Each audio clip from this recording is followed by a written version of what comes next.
வணக்கம். விஎஸ் மாந்திரிகம். இந்த மாந்திரிகத்தில் துர்மாந்திரிகம் செய்வது எப்படி, துஷ்ட மாந்திரிகம் துர்மாந்திரிகம் சொல்லுவாங்க இல்லையா, அதை எப்படி பிரயோகம் பண்ணுறது, எப்படி ஜெயிக்கிறது, எப்படி துர்மாந்திரிகத்தை எதுக்காக செய்கிறாங்க. துர்மாந்திரிகம் நல்லவங்களை அழிக்கிறதும் கெட்டவங்களை அழிக்கிறதும், துஷ்ட ஆத்மாக்களை நம்ம ஆக்கர்ஷணம் பண்ணி அது மூலியமாக அதை பணிய வச்சு துஷ்ட ஆத்மாக்களை நம்மளுடைய ஆசைக்காக அதை இணங்க வச்சு பணிய வச்சு அதை கொண்டு போய் மற்றவங்க மேலே ஏவி விட்டு அது மூலியமாக நம்மளுடைய ஆசைகளையும் நம்மளுடைய தேவைகளை நிறைவேற்றிக்கிறதுக்காக செய்யக்கூடியது தான் துர்மாந்திரிகம். இந்த துர்மாந்திரிகத்தை முன்னாள் ரிஷிகளும் மாந்திரிகர்களும் என்ன செய்திருக்காங்கன்னு கேட்டிங்கன்னாக்கா, அதுக்கு நாள் குறிச்சிருக்காங்க. இந்த நாளில் இதை செய்தால் இது முழுமையான பலன் கொடுக்கும் அப்படின்றது தான் இந்த துர்மாந்திரிகத்தில் இருக்கக்கூடிய மிகப்பெரிய ஒரு வலிமையான வேலை. இந்த துர்மாந்திரிகம் செய்யணும்னு கேட்டிங்கன்னாக்கா, ஆடு கோழி அதாவது கேட்டிங்கன்னாக்கா கல்யாண பூசணிக்காய், வெள்ளை பூசணிக்காய்னு சொல்கிற மாதிரி கல்யாண பூசணிக்காய், அதுக்கப்புறம் கோழி கொடுத்துருக்காங்க, ஆடு கொடுத்துருக்காங்க, எருமை மாடு கூட கொடுத்துருக்காங்க, ஏன் மனுஷனை கூட பலி கொடுத்து தான் அந்த வேலையை செய்திருக்காங்க. இந்த ரணபலி கொடுத்து செய்யக்கூடியதில் தான் பார்த்தீங்கன்னாக்கா, பெரிய பெரிய அரசர்களும் பெரிய பெரிய ஆளுகளாக இருந்தவங்க பிறகு கோட்டைகளை கட்டி அந்த கோட்டைக்குள்ளே உள்ளே போகிறதுக்கு உண்டான பலிகளை கொடுத்துருக்காங்க. மனுஷனுங்களே கொடுத்துருக்காங்க, நிறபலின்னு சொல்லுவாங்க. ஏன் ஆடு மாடு கோழி கூட நிறபலி மாதிரி தான் கணக்கு இருந்தாலும் இது செய்திருக்காங்க. இது செய்து என்ன பண்ணியிருக்காங்க கேட்டிங்கனாக்கா, அந்நியர்களை அதாவது கேட்டிங்கனாக்கா எதிரிங்கன்னு நினைக்கிறத விட அந்நியர்கள்னாக்கா இந்த நாட்டில் இந்த பக்கத்து நாட்டில் போயிட்டு அவங்க போர் புரியறதுக்காக அந்த பலியெல்லாம் கொடுத்து அதுக்கப்புறம் செய்திருக்காங்க. காளிகளை உபாசனை பண்ணியிருக்காங்க, வராகிய உபாசனை பண்ணியிருக்காங்க. பல ஆத்மாக்கள் அதாவது கேட்டிங்கன்னாக்கா 3 வகையாக பிரிப்பாங்க இந்த இதை பொறுத்த வரைக்கும். துர்தேவதைகள், அதுக்கப்புறம் கேட்டிங்கன்னாக்கா புனித தேவதைகள், அதுக்கப்புறம் கேட்டிங்கன்னாக்கா நார்மலாக இருக்கக்கூடிய மற்ற ஆத்மாக்களை மயானத்தில் வச்சு வசியம் பண்ணி செய்கிறதுக்கு பேர் தான் நல்ல வேலையும் இருக்குது கெட்ட வேலையும் இருக்குது. இந்த மாந்திரிகத்தை பொறுத்த வரைக்கும் எதுவுமே நல்லது கிடையாது, இதுதான் நல்லதுன்னு சொல்லக்கூடிய ஆளும் கிடையாது. ஏன்னு கேட்டிங்களானாக்கா, மாந்திரிகர் ஒருத்தர் மாந்திரிகத்தை கற்றுக்கிட்டு உக்காந்து ஒரு மாந்திரிகம் செய்கிறாருன்னு கேட்டிங்களானாக்கா, உங்களுக்கு கெட்டவராக இருக்கலாம் ஒருத்தர், ஆனால் மாந்திரிகர் மாந்திரிகருக்கு பொறுத்த வரைக்கும் யாருமே நல்லவங்க கிடையாது, யாருமே கெட்டவங்க கிடையாது. உங்களுக்கு கெட்டவரான ஒருத்தருக்கு மாந்திரிகத்தை பிரயோகம் பண்ணி அவங்கள துன்பப்படுத்துறது, அவங்கள கஷ்டப்படுத்துறது, அவங்கள குடும்பத்திலிருந்து பிரிக்கிறது, குடும்பத்திலிருந்து அவங்களுக்குள்ள சண்டைகளை மூட்டி விடுறது, அதுக்கப்புறம் வியாபாரத்தை தடுக்கிறது, அதுக்கப்புறம் இது எல்லாமே கேட்டீங்கன்னா ஒருத்தருடைய ஆசைக்காக இன்னொருத்தரை அழிக்கிறதுக்கு பேர் தான் மாந்திரிகம். இந்த மாந்திரிகத்தை எப்படியெல்லாம் பிரயோகம் பண்ணாங்க, எப்படியெல்லாம் செய்தாங்கன்றத மாந்திரிகன்றத கெட்டது தான், நல்லதே கிடையாது. நல்லதுன்னு கேட்டீங்கன்னாக்கா, ஒருத்தருக்கு ஒரு ஆசை அதை நிறைவேறத்துக்கு மறைமுகமா பிரயோகம் படுத்தக்கூடிய ஒரு வேலை தான் மாந்திரிகம். இதுதான் இதுக்குள்ள இருக்கிற உண்மையான விஷயம். ஏன்னு கேட்டீங்கன்னாக்கா, பாக்குறாங்களேன்றதுக்காக எவ்வளவு வேணாலும் போய் சொல்லணுன்ற அவசியம் எல்லாம் கிடையாது. ஒரு தகடு எடுத்து பாக்கெட்ல வச்சுட்டு போனாக்கா தனவசியம் ஆயிடும். ஒரு மாந்திரிகத்தை பிரயோகம் பண்ணிட்டாக்கா அதனால பாத்தீங்கன்னாக்கா ஊர்ல இருக்கிற பெண்கள் எல்லாம் வசியம் பண்ணிக்கலாம், ஆண்களை பெண்கள் வசியம் பண்ணிக்கலாம், அப்படியெல்லாம் கிடையாது. ஏன்னு கேட்டீங்கன்னாக்கா, ஒரு மாந்திரிகத்தை நீங்க பிரயோகம் பண்ணி செய்யறதால நம்மளுக்கு நார்மலாவே கடவுள் வாழ்க்கையில சில நன்மைகளும் சில தீமைகளும் சில சமமான வேலைகளும் நம்மளுக்கு கொடுத்துருக்கிறாரு. அதிலிருந்து நம்மளுடைய பெரிய ஆசைன்னு சொல்லலாம், இல்ல சின்ன நிறைவேறாத ஆசைன்னு சொல்லலாம், ஒரு பெரிய பெரிய விஷயம் சொல்லலாம். அதுல இருந்து நம்ம அந்த ஆசைகளை நிறைவேற்றிக்கிறதுக்காகவும் நமக்கு தேவைப்பட்ட ஆட்களையோ இல்லை வேற ஏதோ ஒன்று நமக்கு பணிய வைக்கிறதுக்காக செய்யக்கூடியது தான் இந்த அஷ்ட கர்மம் என்னக்கூடிய மாந்திரீக பிரயோகம். இந்த மாந்திரிக பிரயோகத்தில் துர்மாந்திரிகம் அப்படின்ற ஒரு தலைப்பில் எடுத்துன்னு போயிட்டு இவ்வளோ நேரம் பேசின்னு போயிட்டேன். சரி, இது நம்ம சொல்ல வேண்டியது என்னுடைய கடமை, நான் சொல்லிட்டேன். துர்மாந்திரிகன்றது கேட்டிங்கன்னாக்கா, அமாவாசைக்கு மறுநாள் அரைமுட்டு, இன்னைக்கு அரைமுட்டு தான், இந்த நாளில் தான் உங்களுக்கு நான் போட்டு காட்டுறேன். ஒவ்வொரு நாளைக்குமே ஒரு மாந்திரிகம் பிரயோகம் பண்ண வேண்டியது. நேராக வந்தோன்னு ஒரு மாந்திரிகத்தை கையில் ஒன்று எடுத்துக்கிட்டு ஒரு தகடு ஒன்று எடுத்துக்கிட்டு அதுக்கப்புறம் வேப்பாலை எடுத்துக்கிட்டு செய்கிறது பேர் மாந்திரிகம் இல்லை.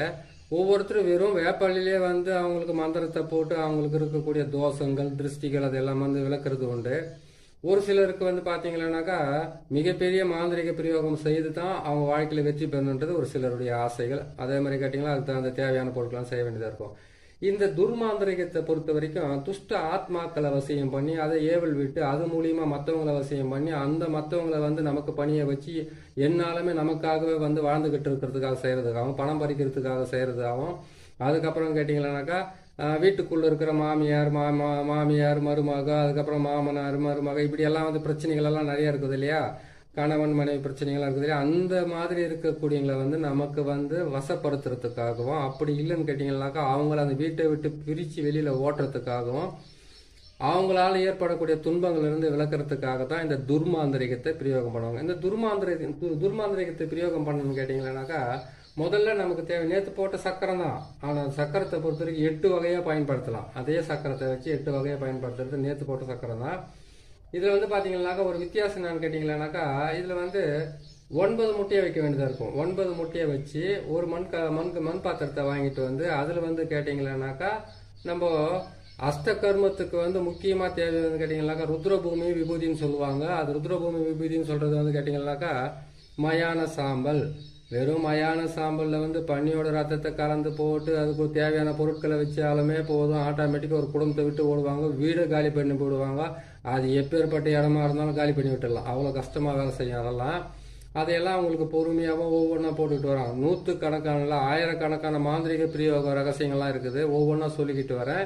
நீங்க பார்த்து பிரயோகம் பண்ணாலும் சரி, நீங்களே செய்து உங்களை காப்பாத்திக்கிட்டாலும் சரி, அது உங்களுக்கு ரொம்ப நல்லதுதான் இருக்கும். ஏன்னு கேட்டீங்கன்னாக்கா நல்லவன் அப்படின்றதுக்கு ஒரு அர்த்தம் என்னன்னு கேட்டீங்கன்னாக்கா வாழ முடியாதவன் வாழ தெரியாதவனுக்கு பேர் தான் நல்லவன். துன்பத்தை அனுபவிக்க பிறந்தவனுக்கு பேர் தான் நல்லவன். ஒரு நல்லவனா வாழ்ந்து இந்த பூமியில படுற சிரமம் சித்திரவதையும் இருக்குது பாருங்க, சாதாரணமா இருக்காது.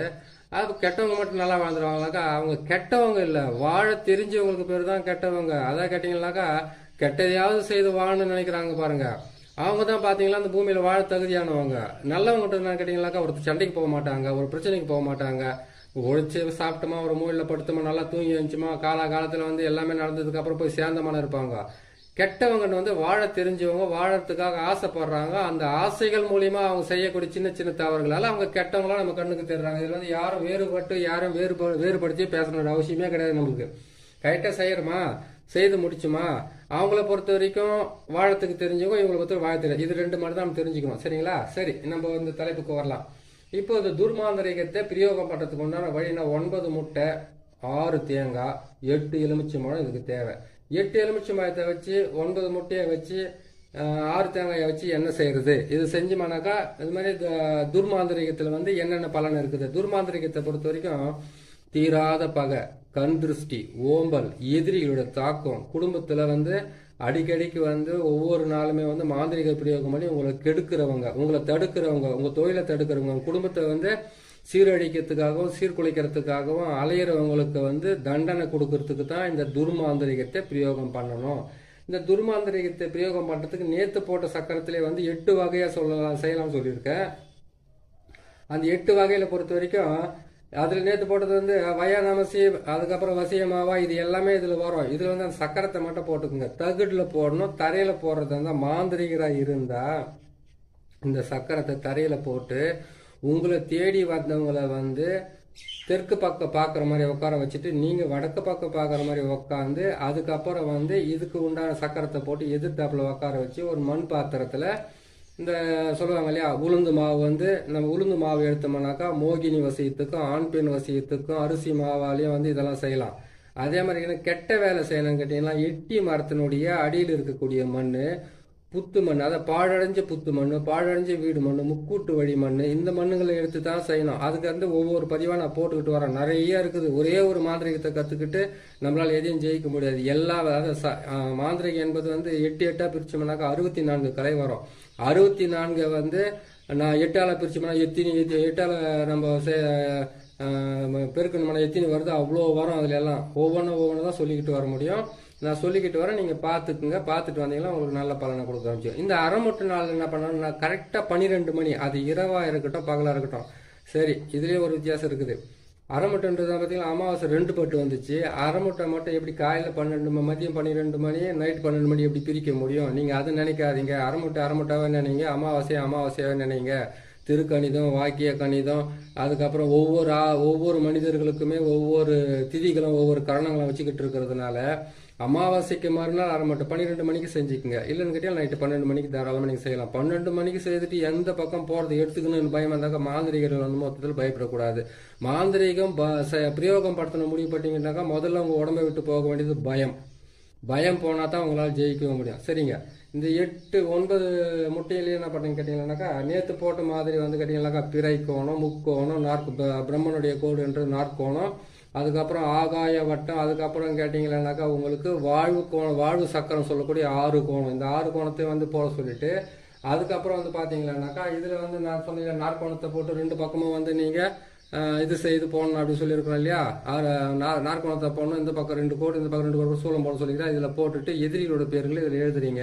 அந்த போட்டிருக்கிற முட்டியில் மொத்தத்திலுமே வந்து எதிரியோட பேர் தான் எழுதணும். நீங்கள் எல்லா எதிரியோட பேருங்களை எழுதிட்டு அந்த எதிரி உங்களை கெடுக்கிறவங்க, உங்களை அழிக்கணும்னு நினைக்கிறவங்க, உங்களுக்கு துரோகம் பண்ண நினைக்கிறீங்க, உங்களை வந்து நாசம் பண்ண நினைக்கிறவங்க, இவங்க எல்லாருடைய பேர்களை இதில் எழுதிக்குங்க.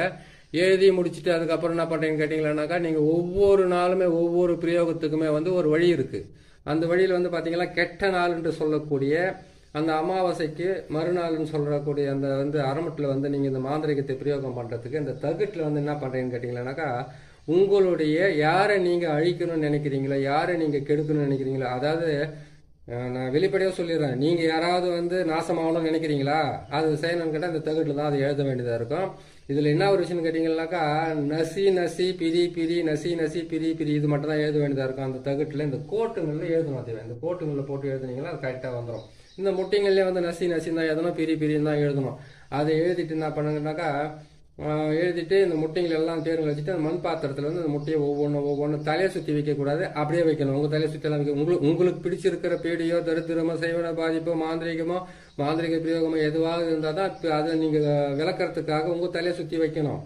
அப்படி இல்லைன்னு கேட்டிங்களானாக்கா, இந்த தகுடை ஒன்று எழுதிட்டு இந்த தகுட்டுக்குள்ள வந்து நசி பிரிப்பிட்டு அவங்களோட பேரெல்லாம் போட்டு எழுதிட்டு அதுக்கப்புறமா என்ன பண்ணுறீங்கன்னு கேட்டிங்களானாக்கா, இந்த சக்கரத்தை வந்து தகுட்டில் போட்டு எழுதிட்டு 1க்கு 4 தகுடாக எழுதி 4 பக்கம் மரத்தில் அடிக்க வேண்டியதாக இருக்குது. இல்லைன்னு கேட்டிங்கனாக்கா அவங்க வீட்டுங்களை கூட போட வேண்டிய நிலைமையாக கூட இருக்கலாம். நீங்கள் அப்படி செய்ய முடியல, அவங்க வீட்டுக்கெல்லாம் போக முடியாது, ஒரு எதிரியாச்சு எப்படி போக முடியும், அவங்க கிட்ட போனோம்னா நமக்கு என்ன பிரச்சனை நடந்துக்கிட்டீங்கன்னா நீங்கள் அதை செய்யாதீங்க. எட்டி மரத்துலேயே, அதுக்கப்புறம் எட்டி மரத்தில் அடிக்கலாம், அதுக்கப்புறம் அரளி செடியில் அடிக்கலாம், கசப்பான மரத்தில் அடிக்கலாம், வேப்ப மரத்தில் அடிக்காதீங்க. ஏன்னு கேட்டிங்கனாக்கா, மகாமாயி இருக்கிறது மாரியம்மன் இருக்கிற இடத்துல போய் நீங்கள் அடிச்சுட்டு வந்தீங்கன்னாக்கா அவங்கள தான் போய் தரநாசம் பண்ணி உக்காந்துப்பாங்க. அதை நீங்கள் செய்யக்கூடாது அந்த வேலைங்களவே.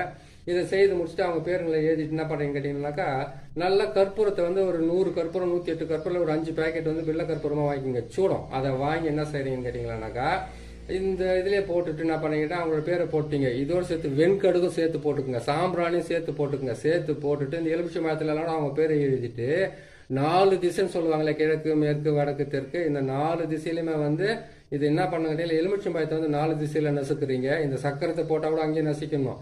அதே மாதிரி கேட்டிங்கன்னாக்கா இங்கே பாருங்க, தேங்காயிலே வந்து அதே மாதிரி தான் உருவத்துங்களை நான் போட்டு எழுதியிருப்பேன். இந்த தேங்காயில் இருக்கக்கூடிய இந்த உருவத்தை பாருங்க, பெண் உருவம்னா பெண் உருவம், ஆண் உருவம் அந்த ஆண் உருவம், இந்த மாதிரி சக்கரத்தை நான் போட்டிருக்கேன். இந்த சக்கரத்தை எல்லாம் எப்படி போடுறதுன்ட்டு நான் பொறுமையாக போட்டு காட்டுறேன். முதல்ல வந்து இதெல்லாம் பார்த்துக்குங்க. பார்த்துட்டீங்களா, இதெல்லாம் இந்த சக்கரன்றது இப்படி இதான்றதை நான் தெளிவாக உங்களுக்கு போட்டு காட்டுறேன். சரிங்களா, இதை தான் போடுவோம் இதில். அதே மாதிரி கேட்டிங்கன்னாக்கா இதில் 6 கோணம் போடுறோம் நம்ம. இதில் 6 கோணத்தை போட்டு இந்த 6 கோணத்தை வந்து வசியத்துக்காக யூஸ் பண்ணுறது. அதே மாதிரி அந்த முக்கோணத்தை போட்டோம்னாக்கா இது வந்து கேட்டிங்கன்னா இது வந்து ஒரு விதமாக அதுக்கும் உங்களுக்கு நான் சொல்லிக்கிட்டு வரேன். சரிங்களா, இது எல்லாம் போட்டுட்டு இந்த 6 தேங்காயில் வந்து 2 தேங்காயை வந்து நீங்கள் செய்துட்டீங்க இல்லையா, செய்த இடத்துல இந்த சக்கரத்துக்காக வந்து உடைச்சிடுங்க. அதுக்கப்புறம் எலுமிச்சை மரத்தை இதுக்கு நீங்கள் பலி கொடுத்துருங்க. அதுக்கப்புறம் 4 தேங்காய் இருக்குது, முட்டை இருக்குது, எலுமிச்சை மரம் இருக்குது, கொண்டு போய் என்ன பண்ண கேட்டிங்களானாக்கா இந்த செடி, அதுக்கப்புறம் வந்து நல்லா இந்த செடி இருக்குது பாருங்க, என்ன செடி அது அரளி செடி இருக்காங்களா, அரளி செடி கீழே வச்சு எரிக்கலாம், எருக்கஞ்செடி கீழே வச்சு எரிக்கலாம். அப்படி இல்லைன்னு கேட்டிங்கன்னாக்கா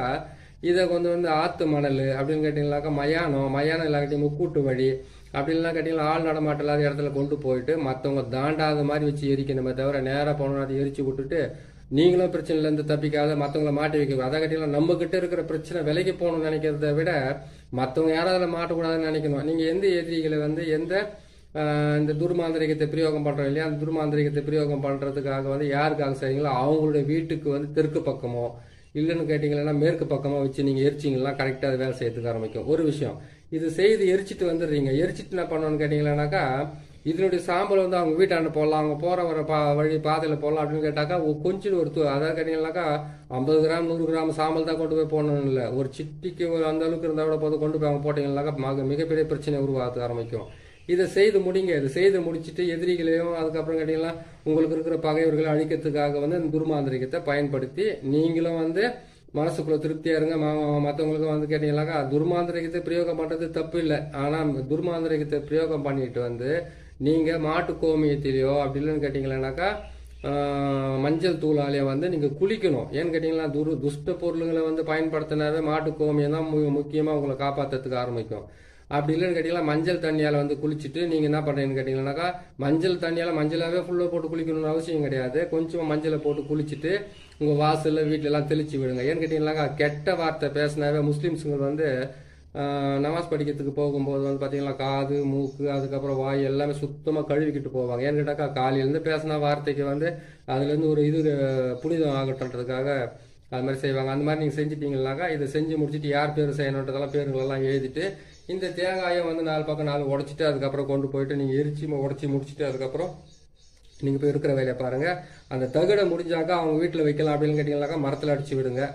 மரத்துங்களை வந்து வேப்ப மரத்தை விட்டு கசப்பான மரம் சொல்லக்கூடிய மரத்தில் எட்டி மரம், அரளி செடி, அதுக்கப்புறம் கசப்பான மரம் எந்த மரம் முள்ளு மரமாக இருந்தாலும் பரவாயில்ல, அதுங்களை எதுவும் போட்டு நீங்கள் இது பண்ணி அடிச்சு வைக்கலாம். ஆணி வச்சு அடிச்சு வைங்க. ஆட்டோமேட்டிக்காக வந்து உங்கள் எதிரிகளுக்கு உண்டான நோய்களும் வியாதிகளும் பிரச்சனைகளும் தொந்தரவுகளும் வந்து உங்களை தொல்லை பண்ணாமல் விட்டுட்டு அவங்க பாட்டுக்கு ஒரு பிரச்சனையில் மாட்டிக்கிட்டு அலைவாங்க. இதை பார்த்து நீங்கள் செய்யுங்க, செய்து முடிங்க.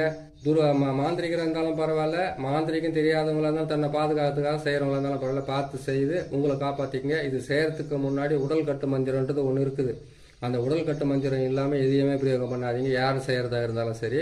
உடல் கட்டு மந்திரன்றது வந்து கேட்டிங்கன்னாக்கா நான் சொல்கிறேன் பாருங்கள், இந்த உடல் கட்டு மந்திரத்தை வந்து கரெக்டாக வந்து நீங்கள் 3 முறை சொல்ல வேண்டியதாக இருக்கும். அந்த உடல் கட்டு மந்திரத்தை செய்கிறதுக்கு முன்னாடி கையில் வந்து விபூதி எடுத்து கையில் வச்சுக்கிட்டு நீங்கள் சொல்ல வேண்டியது ஓம் மலையாள பகவதி தேகத்தில் பஞ்சாட்சாரமூர்த்தி காவல், கைகளில் மகேஸ்வரி காவல், சிரசு முதல் பாதம் வரை அஷ்ட தேவர்களோ ஓம் என்ற ஆட்சாரமோ, காதில் வீரபத்ர தேவனோ, என்னை சுற்றி கால வைரவனம் காத்து ரட்சிக்க. இதுதான் இதனுடைய மந்திரம். அதை கேட்டீங்களா, ஓம் மலையாள பகவதி தேகத்தில் பஞ்சாட்சாரமூர்த்திகள் கைகளில் மகேஸ்வரி காவல், சிரசு முதல் பாதம் வரை அஷ்ட தேவர்களோ ஓம் என்ற ஆட்சாரமோ, காதில் வீரபத்ர தேவனோ, சுற்றி கால வைரவனம் காத்து ரட்சிக்க. என்னை சுற்றி கால பைரவனை ரட்சிக்கனாக்கா உங்களை காப்பாற்றிக்கிறது.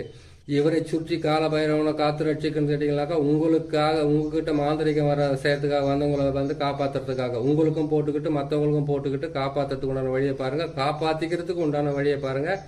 இன்னும் ஒரு நல்ல பதிவில் நான் சந்திக்கிறேன். நம்ம சேனல் வந்து நீங்கள் பார்க்குறீங்க, உங்களுக்கு பிடிச்சிருக்குதுன்னு கேட்டால் சப்ஸ்கிரைப் பண்ணுங்கள், லைக் பண்ணுங்கள், ஷேர் பண்ணுங்கள். இன்னொரு நல்ல பதிவில் உங்களை பார்க்குறேன்.